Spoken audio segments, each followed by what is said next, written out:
Hello, this is Beyond the Blackboard with Amina, where we go beyond what was taught and talk about what truly matters. I'm Amina, an educator, a school owner, and also a mother.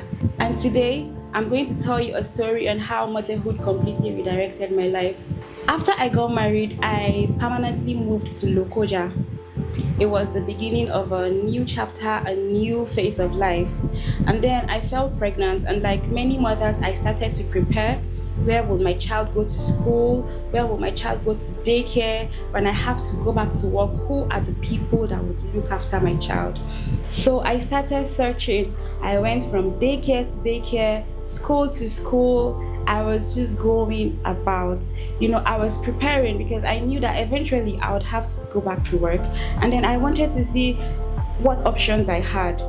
So I remember one of those times where I visited a daycare. I was so stunned. The thing is, some looked really okay from the outside. When you just walk into the environment, you look around, okay. But when you look more in depth, when you look closer, you begin to see that the space is not really designed with young children in mind. There were so many safety hazards, so many things that were not really aligning with what I wanted, and it didn't just feel safe. It wasn't enough for me. So I decided that okay, I was going to keep looking. And then one day I was having a conversation with my husband. I think I was telling him about one of the daycares that I visited, and then he just said, why not just start one? I took a pause and I said, I could, right? I could start one, but we had no plan. There was nothing. It was just an idea. And then that was how it all started. I started to think very much about it.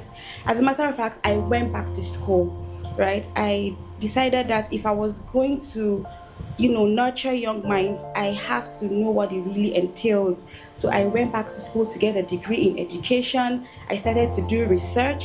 I started talking to people who were already in the field, and then we're able to come up with a holistic curriculum that combined not just daycare but also early years learning. We started small as a daycare.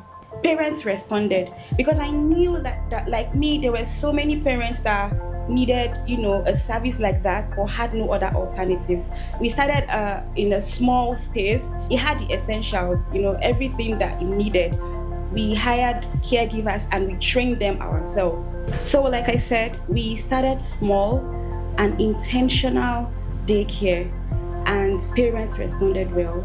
So after 2 years, we realized that children needed more than security.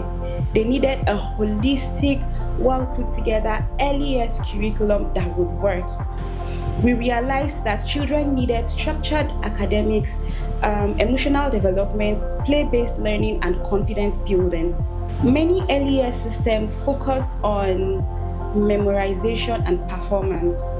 I wanted a curriculum that encourages curiosity, builds emotional intelligence, develops critical thinking, and combines academics and play. This became the foundation of our early years school. So after about a year, parents loved it. It was a unique system of education. It was a purposeful, put together curriculum. Parents loved what they see. Every time a child comes for drop-off, they are usually very happy to come to school, which is as it should be. I've always been of the opinion that children should love school. There are so many times where parents, they complain, they say, oh, every time I drop off my baby at school, she is always crying. She is always throwing a tantrum, and that's not how it's supposed to be. The schooling environment is supposed to be welcoming. It's supposed to be a place children love to be at all times. So parents began asking, are you expanding into primary? And we eventually did.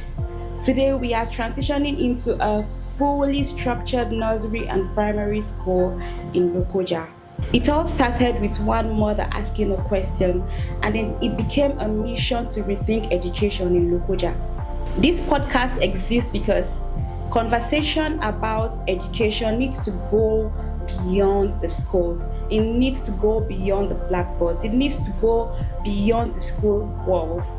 There are parents looking for better, teachers looking for support, and communities who deserve better. Change begins with having honest conversations, and that's what we'll do here. Sometimes the problem you notice is the assignment you are meant to solve. What started as a search for daycare became a journey into education and has now become a mission to nurture young minds. Thank you for listening to the very first episode of Beyond the Blackboard with Amina.